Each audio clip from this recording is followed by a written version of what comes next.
Hello, everyone. Welcome back to Uncultured Universe. We are the podcast where two friends show each other movies, shows, and anything else that they need to see, hear, or experience in order to get a little more cultured. I'm your host, Joe, and I'm joined as always by the uncultured Justin. Hey. Today we will be dodging bullets, donning our habits, and going boogie-woogie on the piano. We're talking 1992 Sister Act. Man, this movie was fun. It is such a 90s, 80s movie capsule. This movie is pure comfort food to me. I could just throw it on, watch any amount of it, any clip, and there's always something to gather. Justin, what? So I picked Sister Act as my movie for Pride Month of all months. Of all months. Of all months. We'll talk about it. What did you know about Sister Act going into it? I knew very little, honestly. Really? Yeah. It was, it's part of the zeitgeist, everyone knows like what this movie is and what this movie can be, but like I'd never seen it. I never took the time to sit down. I kind of knew that it was like just Whoopi doing Whoopi things because she was so hot in the 80s and 90s. And it's just a good time. But I was really curious, like, how does she get into the convent? How does she, like, what's the reasoning why? And I was very surprised by it. That she's witness to a murder. Yeah, did you know this is going to be a crime comedy musical film? No, I didn't know. I honestly couldn't like pinpoint like how is she going to get from point A to point B of like being lounge singer to in the nun house. But this movie is tight and efficient plot wise. And I love it for that. Are you showing the whole movie on the screen right now? Yeah. What's happening? Yeah, we're going to watch the movie concurrently while we talk about it. We're watching. But there's no sound. There's no sound. It's just, so that way copyright can't ding us. It's just there in the back. I'm pretty sure they can still ding us for the visuals of it, but we'll see. But we're in here too, so it's fine. Mm-hmm. Totally. Well, let me give you some stats on Sister Act. Directed by Emile Ardolino, starring, of course, Whoopi Goldberg, as we're seeing on the screen right now, Maggie Smith, Kathy Najimy, Wendy Makkena, Mary Wicks, Bill Nunn, and Harvey Keitel. Released in May of 1992, so you were a spry 20 years old at that point. I was but 20. I was 5. You were 5. Okay. 5. Okay. This movie made $231 million against a $31 million budget. That is wild. Yeah.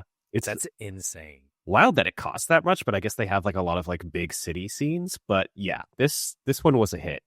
And I don't think they were completely sure that it was going to be a hit, but it was. And the sequel came like, it was one of those things where like they made the sequel basically in like less than a year. Gotta have it. Yeah. They could tell the writing was on the wall of like, this movie's going to make buku bucks for us. Fast track that sequel. Leaving money on the table. That's you don't get that one going. That's not how we do it.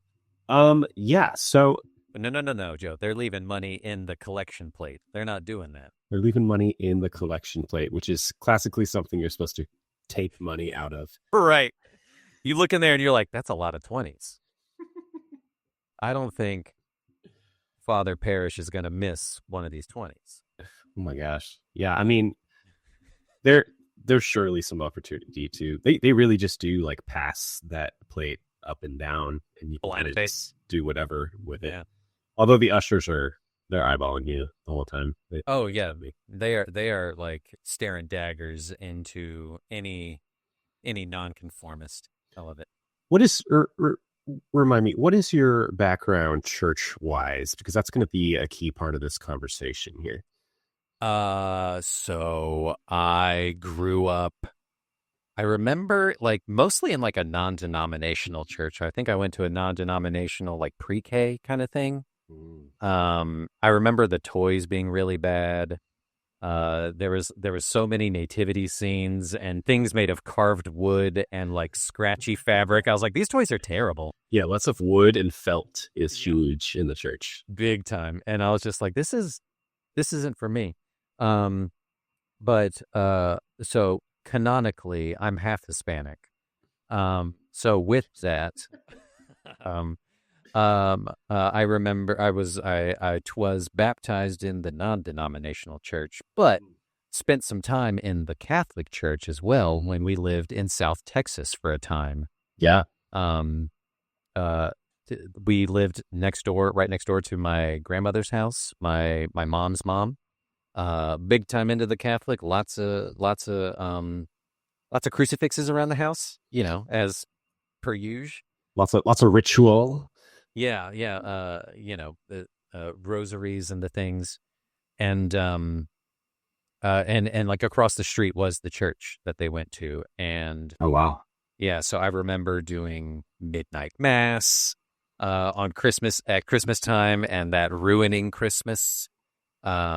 Just I was like, I have to stay up late, and I can't open presents. This is the worst.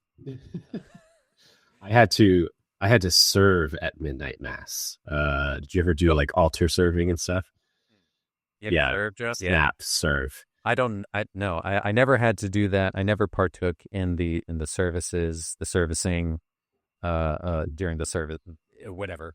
I was just an unwilling participant. Yeah, I got to hold candles and walk around with candles that were on like actual fire and stuff, and just manage that. Oh wow. It was kind of like a pyrotechnic moment every week. But I've never seen a real life nun in my entire life.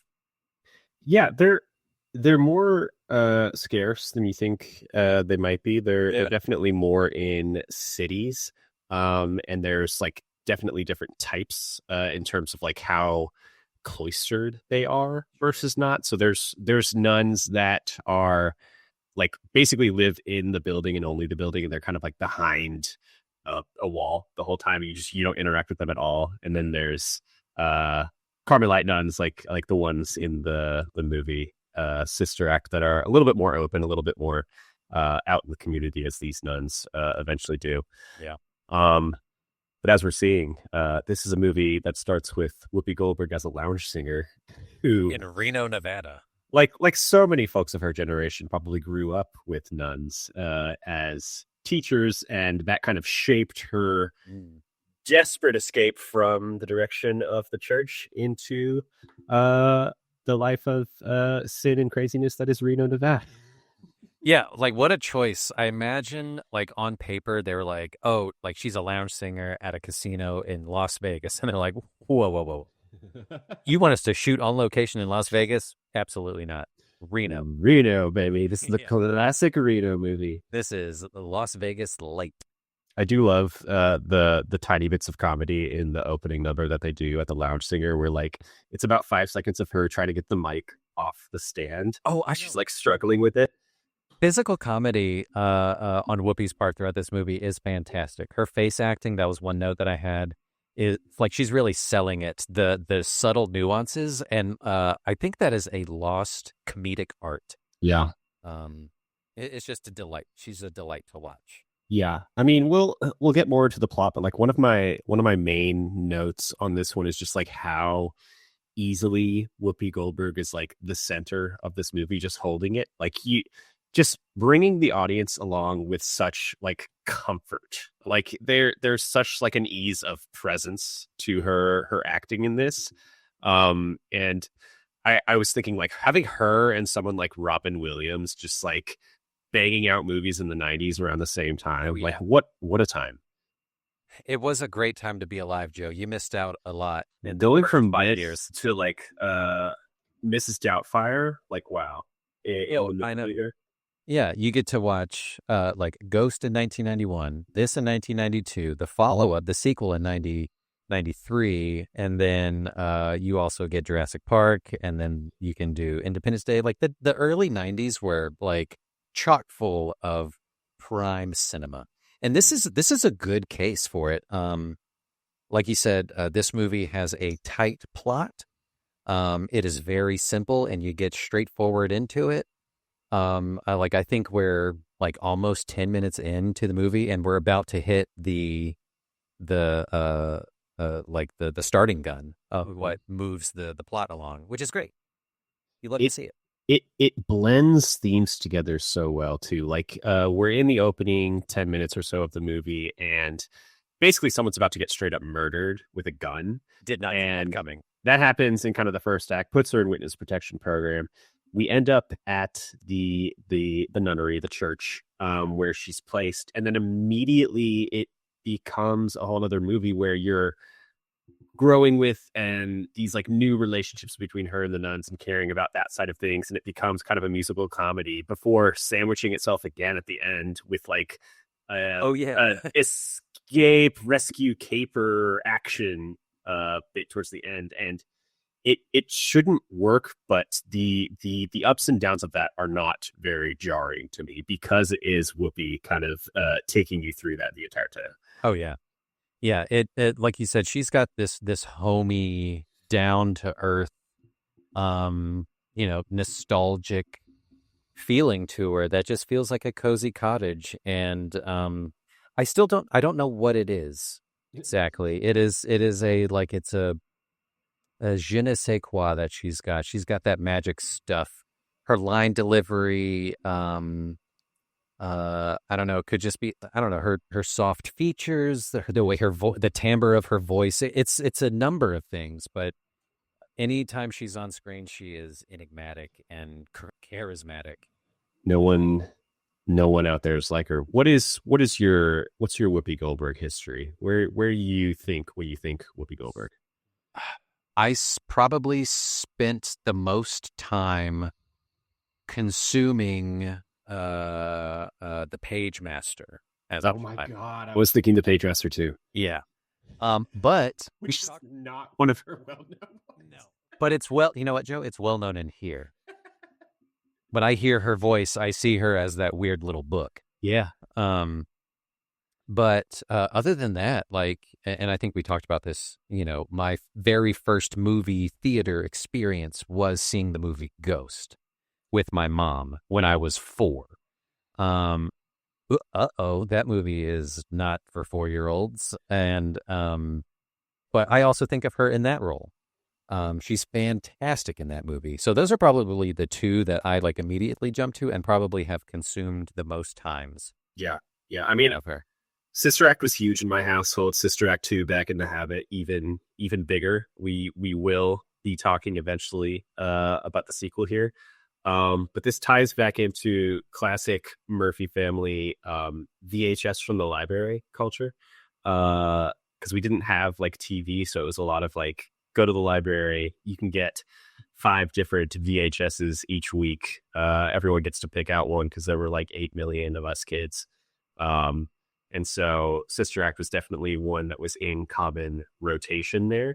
And then Sister Act 2 was one that like my cousins always had. Did you ever like go to your cousin's house and there were like 3 to 5 movies that you just always watched all the time that you just only know as like cousin movies? Cousin movies, yeah. Funny enough, Lion King is a cousin movie. Yeah. But also the soundtrack specifically. I remember when the soundtrack dropped, anytime we were driving back and forth, like during Thanksgiving or whatever, we would be listening to that. So I associate that with cousins. Other cousin movies. Miss Congeniality, huge cousin movie for me, one that we've covered. Also The Mummy. Yeah. That and Sister Act 2. Those are like my big trio. Big cousin energy, yeah, for sure. But yeah, like this is a fun scene here of like the cat and mouse chase, like showing off some of her like street smarts and ability to escape. And I'm just like, how are we gonna get her to the nunnery? I loved the scene that was leading up to this that we just watched, where she's talking herself up into breaking out with Harvey Keitel, and she's kind of like on her way there, and it keeps going back to her listing out the different cities that she could make it in that aren't Reno. And it happens like 4 different times where she's just like, I could make it in New York. I've always wanted to go to Chicago. Yeah, and then they cut back over. Harvey Keitel, and they cut back over, and she's like, "You know what, Miami? You know what? I could always do it in Miami is Miami." the place for me. I've always wanted to go to LA. That's such a good, funny bit. Like, they really don't make movies like this. Like, They anymore. really don't. And like it's such a cop out just to say that, but that was my main thought coming out of this. I was like, God, this thing moves. We have been talking and we're already almost into like the main meat of it. Just watching it right now. Like the murder has already happened on the screen in front of us, and she's about to go into witness protection. It's been It's not 15 minutes. It's not, but it's not like really exactly witness protection. It's like they don't say those words. It's like protection of, yeah, I mean she's a witness in like a court case, although Yeah. it's they tie it up really neatly where he's like, yeah, we're gonna get you one court date and then you'll be good to go. It's like, You'll be set. I don't think the courts work That's like not how. that. Maybe they did in the '90s. But the thing that really stuck out to me with this at the end of this scene where he's like, "Don't worry, we're gonna take care of you. We're gonna put you up in a place, and the last place he'll look." And then it's like smash cut to San Francisco or whatever, and it's like you moved her one state over, like maybe an hour and a half away. Like you couldn't have picked a like 2 states over. Like come on, like didn't even change time zones. Like that was the biggest like miss for me. Like they could have gone anywhere else, like East Coast, send her to the East Coast. And they're like, no, this is the easiest thing we can do. You just got to think like this detective guy has contacts with the priest who works at the church, and he's just been like waiting for the opportunity to put someone in witness protection there. He's been thinking through it this whole time, like, Yeah. God, what a great bit that would be to hide someone in a nunnery. This is gonna be hilarious. And then Whoopi storms in. This detective guy, Bill Nunn, he used to live in Atlanta. We would see him at the farmer's market. Really? Yeah. Yeah. In like the 90s and early 2000s. That's so fun. Yeah. Did he have the mustache? He seems like a guy that would always have the mustache, regardless of the role. I don't remember because I was so young, but I do remember him. Do you remember seeing him in like the Raimi Spider-Mans? That's like the other big thing that he's in. He's like J. Jonah Jameson's like second in command in all of those movies. He's in all of the newspaper scenes. Yeah. I mean, like, then it's the exact same kind of look that he has too. It is the mustache and it's like a schlubby suit kind of a thing. And it's the same thing. That's amazing. Yeah. Yeah. That's great. Movies. I love that. Movies are fun. And like actors are fun. This is great. As we're watching it back and talking about it, and you brought it up too, like this movie also feels like tonally, cinematically, and obviously like genre wise too, but it feels so related to Miss Congeniality. Mm-hmm. Like the same kind of police department kind of a thing. It's very much like fish out of water, kind of undercover, making friends with the people you're undercover with. Yeah, like these are spiritual sister movies. There's guns at the start and towards the end. Yeah. I love it. And that maybe that's why like I also like I really enjoyed this movie just because it felt familiar in that way too. And also this is just a really good damn movie. What a stroke of genius to have Maggie Smith as the Mother Superior too. Like her one-liners in this are incredible. We're watching the scene right now where like I burst out laughing because I forget it's coming every single time, where he's like, you took a vow of charity or whatever to take in anyone in need, and she just goes, I lied. Yeah. Man, my note right here at this note, I was just like, not Maggie Smith being racist. Oh, come on, get out of here. Don't disrespect the dame.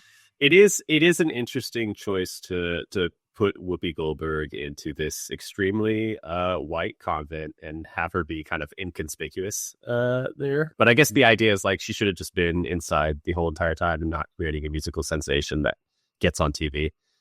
Oh man, I had a big problem with that one too. But also like the depiction of like the shitty neighborhood outside is just like like I don't know, like it's a little dirty, and like the gutter punks are just like Oh my god. teenage riffraff, and it's I like it's I not a problem. I love the look and style of like the teen kids in this, the urban city kids Hmm. who are so like suspicious of the nuns at first, and then the music draws them into the church, and then they teach the nuns to dance later, and they all look like the height of 90s just cool kid Oh fashion. no, but It's but fantastic. no, Joe, they're supposed. These are the riffraff in the troublesome neighborhood that they're in. They're dirty. They're Peter Pan Hook kids. They They're are. teenage mutant ninja. That's what they are. They're Ninja Turtle kids. They're Ninja Turtle kids. They're part of Shredder's clan, of his gang across the country, because that's in New York, and this over here on the West Coast, causing trouble. They're tagging things, and they're maybe swiping sandwiches and candy bars. They're Bart Simpson. My Like, God. Maggie Smith saying that people want to kill her. Anyone who's met her, I imagine. so dark, wild stuff. I love their chemistry. It was such a smart choice putting Maggie Smith against Whoopi Goldberg, because they're so fun together. Whoopi Goldberg always fits in movies in ways you'd never think Whoopi Goldberg fits in. Like she's coming off of an Oscar for Ghost, and you think of Ghost as like, oh, this supernatural romance bit, and then when they were writing that screenplay, they decided, yes, let's add in Whoopi Goldberg as this character that's going to blow everyone else out of the water, even though this is supposed to be like a romantic movie between Patrick Swayze and Demi Moore. Whoopi Goldberg is going to be the one that people walk out remember if you're just going to win the Oscar for this. To be fair, that movie, every single person in Ghost is a fucking powerhouse. Patrick Swayze, Demi Moore, and lest we forget, well, fuck, I never remember his name. Tony Goldwyn. Tony Goldman. Yeah. Yeah. I So good. Like all four of them are just so engrossed in that role, and it feels so lived in. In this movie too, like it's mainly Whoopi and Maggie Smith for me that are like the standouts, but also surprisingly, and they quickly kind of pair them up and group them together. It's the main three, I Kathy Najimy and it's Wendy Makkena and Mary Wicks. This is our second Mary Wicks, by the way, because so she plays the older nun, Sister Mary Lazarus. She also plays Aunt March in Little Women, the 90s version that we watched. incredible. Our If- little cinematic universe grows by the movie, and it's incredible. It's great. This is quickly becoming a Mary Wicks Stan podcast because I'm going to make you watch the second one of this, and she returns in that as well. You know, as soon as the credits started rolling, which we'll talk about later, because I loved that. I missed that in movies, but I was like, oh, I have to see the sequel now. I want to know how she gets back in the habit. Yeah. Yeah. I mean, should we just spoil it right now? Like, you're going to do your next movie, and then I'm immediately going to make you watch Sister Act 2 Back in the Habit. That is my next episode. Oh yeah, definitely. I think it's high time we say fuck it and we come back and do all the sequels we've talked about over the years. We have talked about doing that. It's going to be a big sequel wave incoming, just because so many of the movies we've covered have sequels of varying degrees. If we ever get the chance to cover Miss Congeniality 2, Armed and Fabulous, that's going to be an incredible episode. Oh, it's coming. It's coming. Like the back half of 2025, which we're in, by the way, holy shit. The back half is going to be just rife with sequels and nostalgia, because that's the only thing grounding us to reality at the moment, unfortunately. What else did you have planned to talk about this episode, Joe? Well, I mean, like you were saying about the nuns, I love the economy of it all. This movie, we were saying, is it's tight, it's very efficient in its screen time, and so you get immediately, like, you get the three kind of standout nuns, and they form a bit of a group, but then the other nuns in the choir each kind of have incredibly like recognizable character kind of faces, and you get a little bit of a taste of each of their personalities through each of the musical numbers that happen in the film. Right. I love that the movie does so much with so little time for each of them there, and it all kind of culminates with like them running around Reno, Nevada, and you get little moments with all of them as well. Yeah, it's great. I was very surprised that we get the music, the big music number, the well, not the big one, but the change, the big one so soon. Yeah. Um, uh, because I honestly would have thought that that would have happened sooner, and Ryan thought the same thing too. She had seen this before, and she's like, I thought that was much later in the movie. I thought there was a lot more preamble and build up, but it was like, nope, she's there for like a day and a half, and then it's like Maggie Smith says, I'm going to put you in charge of music. And then the next day is the sermon that they practiced, and it rules.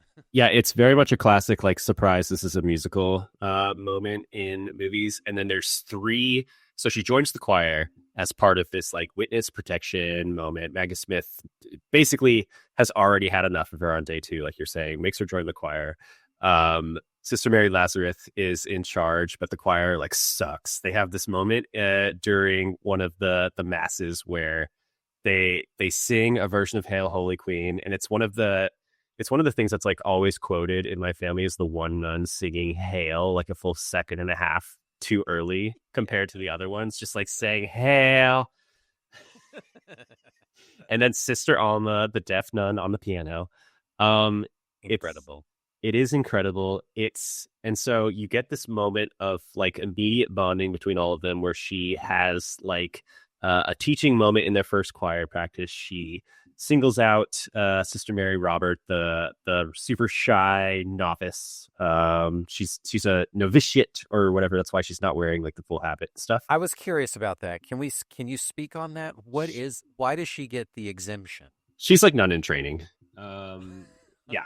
Yeah, so she hasn't Nun-like. Yeah. she hasn't taken, like, the full vows and stuff yet, and so that's How why many vows are there? 7. Do they 7? No, I have no idea. It's like, did she only do half? Like, how do you get there? How long does that take? No, she's doing, like, she's doing nun internship. She's doing Yeah, nun a nun practicum. Yeah. 7-day trial. You know.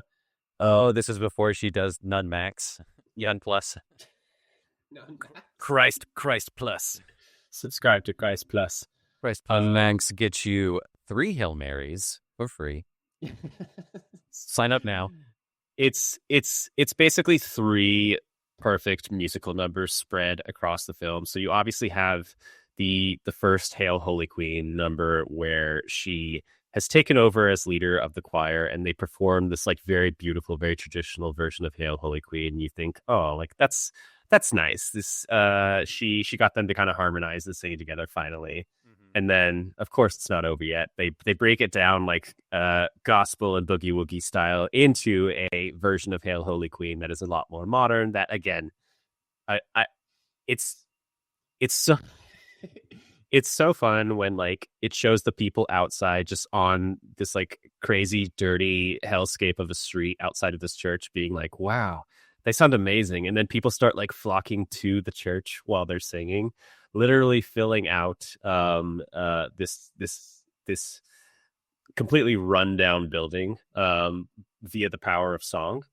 And so at that point, it kind of becomes this revolutionary bit where Maggie Smith is completely against it. She's more for traditional values. It's very much a Pitch Perfect style script in that way. And Sister Mary Clarence, the Whoopi Goldberg character, basically pairs it together with, like, getting the nuns out into the community as a way of basically breaking them out of their traditional styles, not just in music, but in literally breaking them out of this building. Yeah, which is great. And then you get the fun little kind of throwaway number in the middle, the My God number, which is fun. So fun. But yeah, the first breakout role, not breakout role, but the breakout big number, with the Hail His Holy Taxi is so good. It's that feeling, and I just had to look it up, that where you get, like, the aesthetic chills and psychogenic shivers when you hear and feel something, which is, again, Joe, we've talked about this before. That makes us weird. That is not neurotypical. You get the chills when you hear and feel something so overwhelming due to outside stimuli. And I got that from that scene. It was just like, I'm to the point of tears. This is so wonderful and great. They hit some notes and you're like, oh, and then you get Kathy Najimy, the high note nun character hitting some stuff, and then obviously Sister Mary Robert is kind of like her breakout protege who gets like the little solo. That's the part that does it, because you get the previous scenes where she's like getting her out of her shell and like learning how to sing more from her diaphragm and feel more confident, and then she gets her moment. Mm-hmm. It's so rewarding and it feels so good and it's chill inducing. I love it. Yeah, I think it was the what is the maybe Little Shop of Horrors episode where we talked about that, where I had the same sort of thoughts around the Skid Row number. Yes. Like was not expecting it at all. And then I was like, whoa. I think it has something to do with the way that the music is arranged. Because she's like taking like a higher melody part, a counter melody, while the main chorus and stuff is kind of like playing like down, but she's going up. And then there's something that's happening there in the congruence of those notes, and it just it fucking hits. I think we're just suckers for like a 3-part harmony. I think that's all this is right now. Oh man, 100, you know it. You know what? Speaking of 3-part harmonies, like I'd love that little music theory bit where she's handed the reins. Mm-hmm. And she's like, okay, I'm up to the challenge. We can do this. And she's like, all right, deaf nun, give me the A and the altos and the sopranos and all. Again, it's just like economy of screen time. Each of these scenes has to like move the plot forward. They do so perfectly using just like the most natural kind of seamless transitions. Like, how do you write the scene where she has to be introduced to the choir and 3 minutes later take over as leader of the choir, and 2 minutes after that they're performing their first song? Like, how do you make that happen? And they seamlessly kind of take you through this moment where she has a little bit of like a learning moment with the choir. She teaches them how to harmonize on one single note. She has the one-on-one moment with the younger nun. Mm-hmm. And then that all kind of culminates in this their first performance, which then kind of like dominoes again into like her eventually clashing more and more with Maggie Smith's character, but also it becomes like, oh, whose side are the nuns on now? Because now they're a part of it. And so it's like, who is winning like their loyalty more and more? Yeah. And then that builds into the second musical number where I love that the My God number highlights, gives them each like a little bit of a line to sing. Yeah. And that's where you get some, like we talked about, like some of like the personality, some of the other nuns, because Ryan mentioned this, is just like, it's such a character choice to like give them each like different vocal, like, not stems, but just like distinctions of, like you get some like the various accents, and it's so much fun to play with. It's such a nun thing too. Like I don't know any other way to say that. It's like these it's so nuns. crazy looking women who come from all like walks of life and stuff. And they've been doing this for 100 years. They've been in this convent, they're all so old, but they all have these like rich like lives and personalities, despite their lives seeming so like small and simple in this case. And like that kind of weirdly tied into like my little main course thought on this movie. The reason I had this as my pick for Pride Month is like there is something queer that kind of like draws queer people to it about this movie. Like I've talked to a lot of like gay people who like they always like look back fondly on Sister Act and Sister Act 2 as like these moments, because like you have a lot of queer people coming out of Catholicism, and this movie is very much about like bringing that religious world but then clashing it up against like the quote unquote modern world of the 90s. And it's about like taking a level of like, I mean, there's like an iconography and theatricality that is kind of inherent to Catholicism, despite how crazy and weird and strict and ritualistic it is. Like it can't help but be a little bit theatrical, and this movie plays with that in such a fun way. Oh yeah, like it's a full on stage performance, and you think of like modern churches that are big these days with S's, where there's like lights and fog and Hmm. pyrotechnics and multimedia, and then the priest comes flying in on a trapeze from the rafters, and he's like, guess who else flew in from the rafters? And he grabs a guitar and is like, little guy called Jesus Christ. 2, 3, 4, and it's Uh, insane. I I cannot imagine this movie in a mega church. There's something like so weirdly nostalgic about the look of this movie too, like coming from Catholicism. Like you mentioned, like, the wood of it all. There's like a Oh yeah. dustiness to the church in this movie. Like I know what this place smells like. If that makes Mm-hmm. sense. Oh yeah. Like I I can't help it. I love a good big cathedral like this. Mm-hmm. This movie definitely recognizes like the acoustic qualities therein. Oh yeah. Uh and just like the whole idea of like uh a rectory, like this scene that they're in right now. Mm-hmm. There's whole entire worlds to be explored there. Yeah. Um It just looks like the workroom on Drag Race, or the room in from like Top Model or Project Runway. It's just sewing machines and spools of thread for days. like making rosaries. Yeah, Uh that's all they're doing. it's a simple life. It is. But yeah, like the visual quality is so quintessentially 90s. It's that warm tones. And of course the setting, like you're saying, like definitely plays into it, of like a cathedral is all the solid wooden pews and the grand ceilings and everything. It just plays so well to like that warm film uh film style. And then you juxtapose it with like the cold, rough exterior of the city Yeah. with graffiti, and it feels so grimy, but it's really not that bad out there. I mean, yeah, like it's kind of on the nose, but like you could see how like Mary Clarence coming to the convent, like the the reawakening of the spirit that she brings to it also comes with like, oh, they're literally going to fix this building and this roof and like clean up the street a little bit too, Mhm. which becomes such a big part of it. Yeah, like they cleaned up their act. They cleaned up the streets, and the best way possible. And that was a fun little additive piece that I didn't expect either, of just like, oh, she's not just there to make herself better or do self-reflection or whatever, but she's also like impacting the community and impacting others, by getting them out of their shell and helping them learn to be better performers and better people. And it's a good feeling. This is a good feel movie.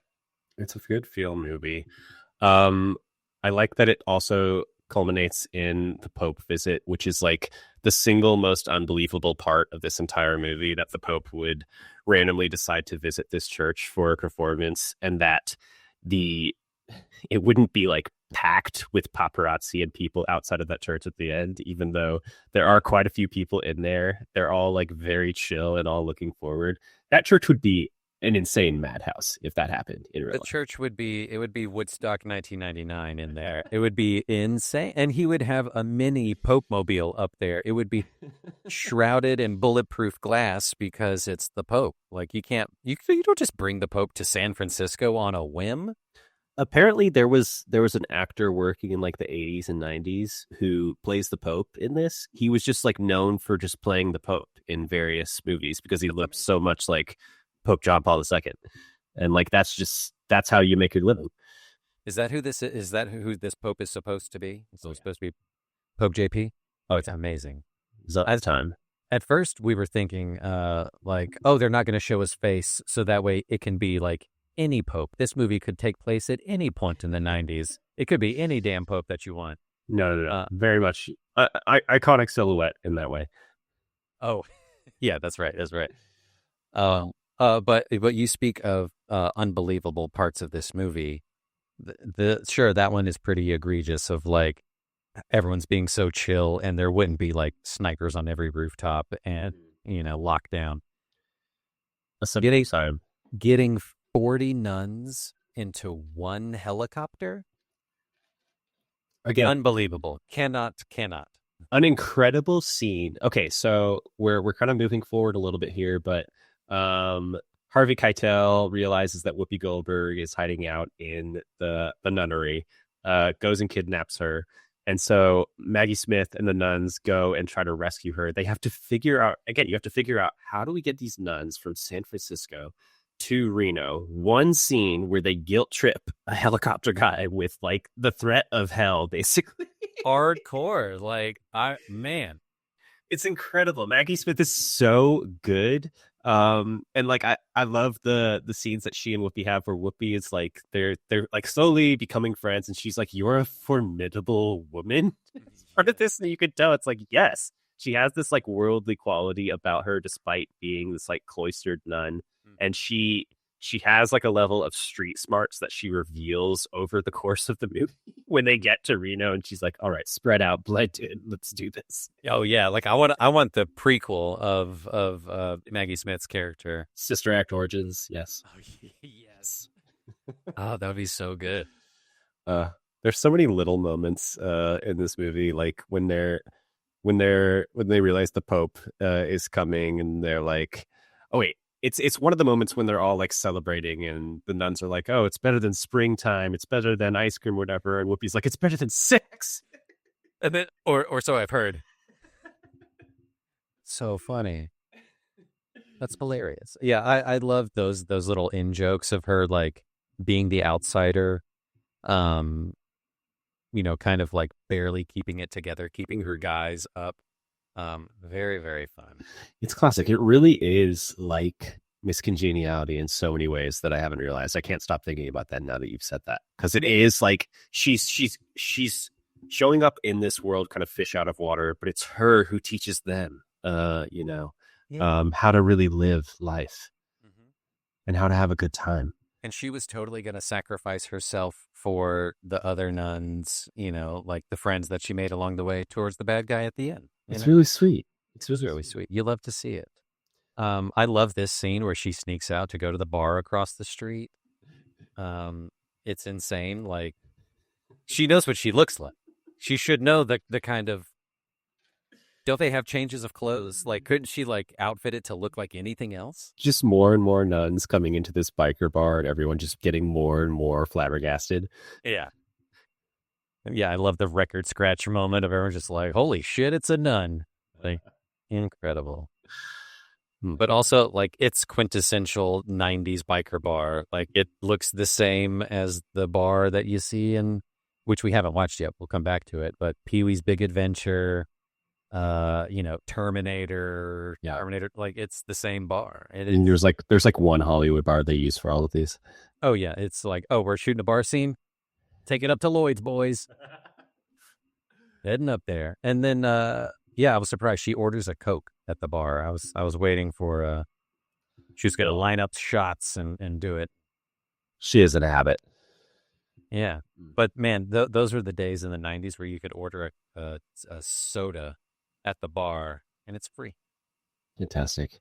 I mean, Justin, my ultimate thoughts on this movie is I can sink in and out of this movie at any time. It's just such a good time for me, regardless. It's such a breath of nostalgia, and any scene is like a little masterclass in moving the plot forward in a way that is both funny and heartfelt.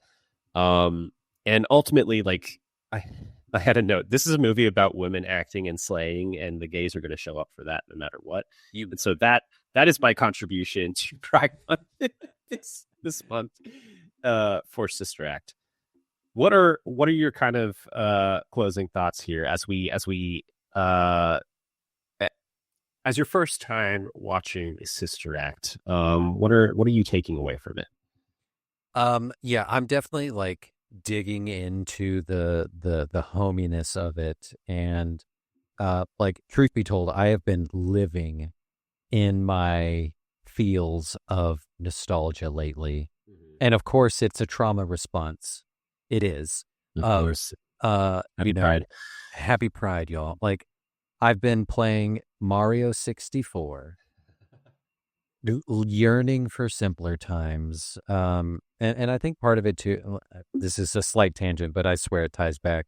Please. Um, of like, I'm watching my kid grow up and experiencing things that like on the verge of like things that I remember when I was that age. And it's so fun, also sad at the same time to like have to do that in my brain together.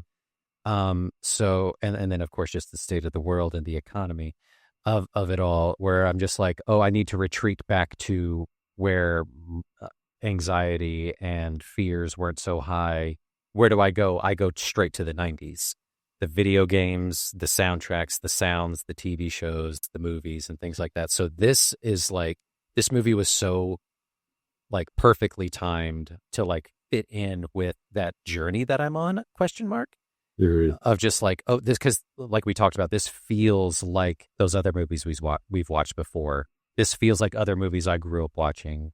And I don't know, it was, a true surprise all in all. And because, I had no idea of like how she got from point A to point B, but it was just so seamless. Yeah. It felt so right. It felt like such a 90s. The sounds, I missed the sound of a 90s gun going off. It's the same sound the same Foley. So much smoke in this. I love this. I love this scene. I leaned over to Ryan and then I was like, whenever there's trouble, why is it always you three? That's what I said. So I was like, it's literally reenacting Harry Potter in this. It's great. I know they had to have known Christopher Columbus when they were making that movie. They're like, oh, we gotta do Sister Act. Are we doing the Sister Act right now? Hell yeah. Yeah. It's definitely a comfortable dose of nostalgia. It's fun to think like, yeah, we are in total hell times right now, but I'm excited to think about like what your kid, what the kids in my family are going to look back on themselves as like their little nostalgia moment. Like what's the media that they're going to be consuming that's going to be like their 90s in a 2020s world. Yeah, yeah. Like I forget where I heard it, but there's kind of like it's not a danger or a slippery slope or anything like that, but us as millennial parents and things like that, of like, we're living so much in our own nostalgia and we're trying to share it with our kids. You got to give them new stuff. You got to get them new stuff. You got to let them have their own moment. You can't, yeah, or else that's not fair to them. And that's not cool. Like they got to discover things on their own. I mean, the 80s and 90s are fun. But yeah, they gotta have their own culture. They gotta have their own moment. They gotta have their own things that they're quoting all the time. Yeah. Which I guess is Paw Patrol and Bluey right now. That's fine. But we do not stand for. You don't do Paw Patrol? We don't do Paw Patrol. Yeah. No cops in this house. No cops in this. Yeah. Yeah. Absolutely. Yeah. What's the main central thesis of this movie? What's the main themes and things that you take away from this, Joe? We love a woman who slays.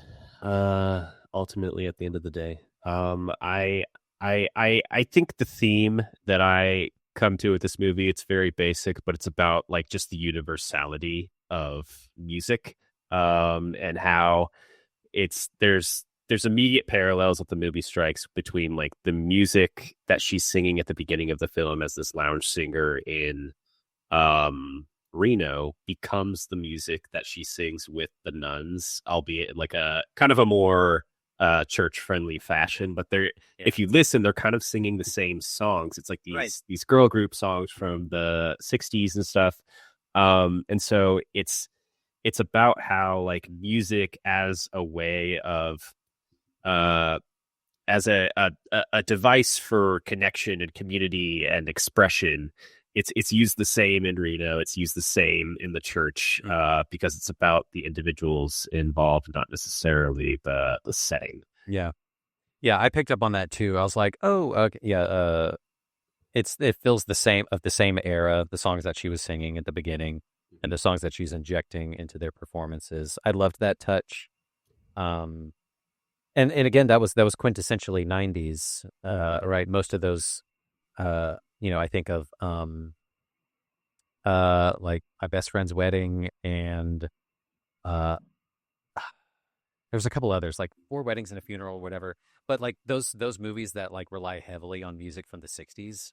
It's something they touch on in the sequel to this, where it's like we're talking about nostalgia for the 90s, where like she in this is nostalgic for these groups from the 60s, and that's where she loves like a lot of her gets a lot of her musical inspiration from. Mm-hmm. It's so good.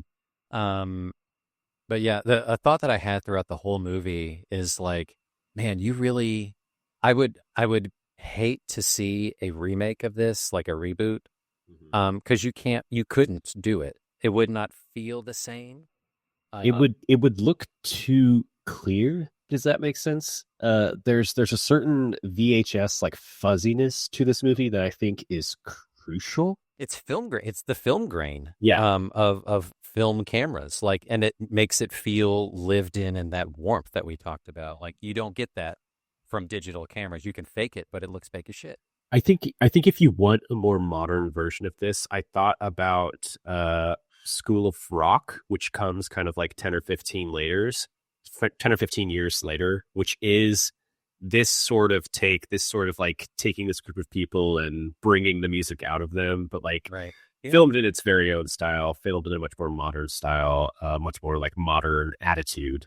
Sure. Um, Yeah, you're right. so it's That's a good comparison. yeah, you could like take inspiration in this way, but I don't ever want to see them remake Sister Act.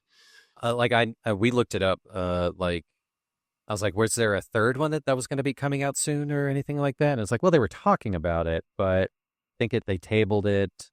And then like Maggie Smith passed away, so they were just like, we're not gonna, we just can't. Yeah. And then What like, and then like, I'm glad like this one didn't fall victim to the classic tale of the 2020s where everything is a legacy sequel or a reboot or a hard reboot, or like I would have hated a 30-year legacy sequel to this. Well, I think folks in the 90s also had weirdly like a better connection to nuns than folks today. Oh, Like if you made a movie about nuns, like people wouldn't really know what to do with that. You think about nuns and like there absolutely are nuns out there. There's people who join convents all the time still, but like you just don't they don't have as much of a presence in culture as they did yeah, in the 90s, because so many people then were like schooled by nuns in the 50s, 60s, 70s. yeah, And that's just not as much of a thing these days. So this really hit a moment for nuns that I think like struck well. yeah. Nuns were big. Nuns were big in the 90s. They're not anymore. Most people, yeah, would think of like Halloween costume or something. Um, I mean, because like I imagine most people, I guess, like I said, I have never seen a real life nun in my entire life. So they're an enigma to me, you know. Most nuns are cool. The ones that I've met, they're just kind of like doing their own thing. It's historically over the centuries a way for women to escape the craziness of society that is against them and kind of enter a slightly other type of crazy society. Mm-hmm. And it's probably an interesting conversation to see how that's evolved into the modern age. But Yeah. Yeah, this movie is very Yas Slay Queen and anti-patriarchy. Like I fucking love it, dude. So like I would have I was thinking of just like the hilarity of modern cynical comedy of you do like typical sister act and then they spend a little bit more time in the sermon and it's just like, now let's talk about homosexuality and how they're all going to hell. And it's just, they take the hard left turn of just like, they're all going to burn. And it's I mean, like, that would be terrible. one of my main questions here, like from a Catholic perspective, is like I don't know when during the mass they're actually singing these songs. There's not like a typical like music break that happens during like uh a Catholic service. It's kind of like during the priest's homily that they do it in this movie, but that's not really something that happens. It's extremely structured in the mass, so I don't really know when they would have time to actually sing these songs. But yes, It, it's nice that they do.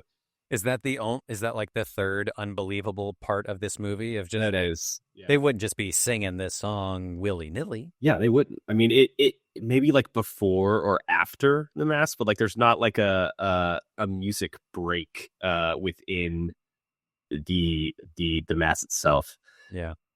Another just quick side last thing was just the time frame of this movie, which is weird to me. It was just like, so her cop friend is like, hey, so I'm going to hide you in a convent for 2 months max, like until we can get a court date. 2 months is not a long time. And she calls him after like 2 days. She's like, I'm going crazy. You have no idea what it's like in here. And then it's like, and then like maybe a week later. Oh yeah, because she's seen one service. Yeah. And now this is like the second one. So she's been there a week and a day maybe. And then they have one or two other performances. So she's there barely 3 weeks. The time frame is something that you do have to kind of suspend your disbelief on. There is almost like a montagey moment where it does show them singing other songs. It doesn't show the full songs themselves, and it shows like the church getting repaired, and it shows more and more people coming to church. And so it's implied that like they're doing more and more shows. And so I could believe it is like a couple months or so, but it is, I know exactly what you're saying. And like, I picked up on it this time. It is kind of like a flip where she's like literally on the phone with him one night saying, get me out of here. And then the next day he's like, okay, you can get out of here. And she's like, well, no, I'm already, I'm starting to get it everywhere. I'm cooking over here, guy. Like, don't pull me out now. It's because she gets like the musical fulfillment randomly out of this convent that she never had in Reno with her girl group. And it's fun how they do that musically. Like again, like the first musical number in the movie is them on stage at the Reno lounge as lounge singers, and it's funny to watch them, and they're kind of good, but like they're very much like forced a little bit, and they don't seem to be super comfortable or like inspired by what they're doing. And then a lot of the songs that they sing become these songs that the nuns are singing, like we're watching right now, and there's so much more like passion in it, and it culminates in like the final number of the movie that they sing for the Pope, where it's kind of like all perfect. She's got her hair down, and like they're all like so into it. It builds into this like perfect crescendo. A thing I'm just now noticing while rewatching it right here too is the thing that also sells it is previous to this, anytime they were showing the nun singing, the camera is still. Yeah. It's motionless. So now when they're doing it this way, there's a lot of sweeping motions and energy to it. Oh my God. The angles are so good. I love the way the camera moves around basically in like a circle. It's so perfect and wonderful. And then they keep cutting back to Maggie Smith, and it's a still shot again. But yeah, like you feel the energy, and she is not only like literally commanding the stage, but she is, she's so good and charismatic and like directing these ladies and singing so wonderfully. And like, oh, this is so damn good. You just have to watch her. Just literally anything that she's doing on screen. Mm-hmm. I could watch and have a good time. This is good. So my final my final note was perfect movie. My note before that was Mary Roberts saying like, what, I'm so nervous about performing for the Pope. Like, what happens if I forget my lines? And then immediately Whoopi goes, you're going to go straight to hell. So funny. I love it. Yeah, look at that. This shot is so good. It's sweeping. It's incredible. This is such a well-made little movie. Who like, I want to know, and I mean, we won't have time to look it up now, but like the cinematography is fantastic, specifically in this scene, and in the other performance scenes too. But also like the music arranger who wrote that piece. Someone had to write that. Justin, I do have time to look it up right now because I have the page right here. You are not going to believe this. Cinematographer Adam Greenberg, known for his work on the first two Terminator movies, the second of which he got an Academy Award nomination for. Amazing. Dude, he had a hot streak going. Yeah. Yeah, what a time to be working in the movie biz. They're like, we got him for cinematography. Like, this movie is going to be A-okay, you guys. Don't worry. He's like, I'm seeing in a scene here that you need to shoot in a bar. Yeah. I have a contact. I got the bar for you. Whoopi, sit down. This is great. You're going to have a good time. So fun. All right, Justin, tell us a little bit about where we're going next episode. Next episode, where we're going next, Joe, is what did I tell you last week? We are going to move in the direction. Do you want me to tell you? Tell me. I can't keep vamping. So you wanted to watch Mighty Morphin Power Rangers? Right, yeah, because I keep getting Mighty Morphin content on my on TikTok. Give me a brief overview, because I know there's 8 million Power Rangers shows and movies. Where are we diving in? I'm having to do a little bit of deep diving myself because the lore, Joe, the lore goes quite deep. Yeah. It's the 30-year anniversary of the Mighty Morphin Power Rangers movie from 1995 that I remember going to see like the day it came out with me and my best friend at the time, and I was obsessed with Power Rangers, and I saw it so many times in theater. As soon as it came out on video, I got it. I had all the toys and the collectibles to make the Megazord, and I wanted my grandmother to make me a Halloween costume from scratch that Halloween, but she never did.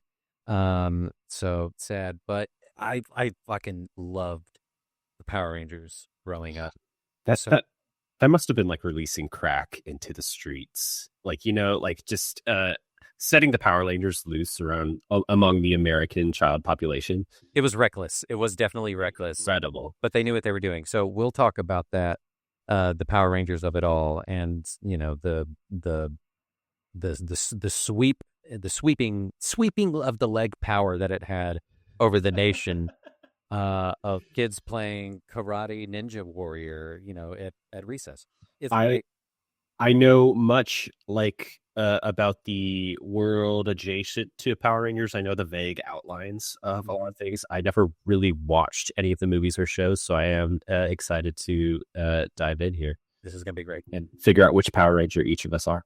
Oh, yep, 100%. Everyone always did that. And the answer to mine may surprise you. Oh, my God. So we'll come back to that. And then coming back around, we're going to hit full circle into the back half of the year, it sounds like, and just go straight into sequel town.